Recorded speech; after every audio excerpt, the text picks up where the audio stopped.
যন্ত্র, এত সরঞ্জাম, এত লোক লস্কর, কি হচ্ছে গো বাংলায়?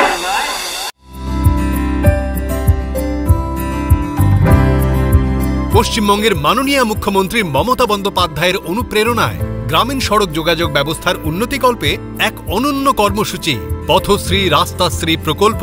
এই প্রকল্পে সম্পূর্ণ রাজ্য সরকারের তহবিলের মাধ্যমে রাজ্যের ২২টি জেলায় ১২,০০০ কিলোমিটারেরও বেশি নতুন গ্রামীণ রাস্তা নির্মাণ এবং পুরনো রাস্তার সংস্কার করা হবে।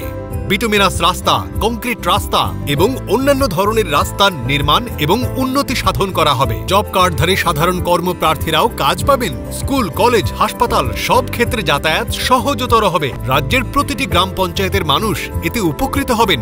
সার্বিক উন্নয়নের পথে পশ্চিমবঙ্গ সরকার। পঞ্চায়েত ও গ্রামোন্নয়ন দপ্তর, পশ্চিমবঙ্গ সরকার কর্তৃক জনস্বার্থে প্রচারিত।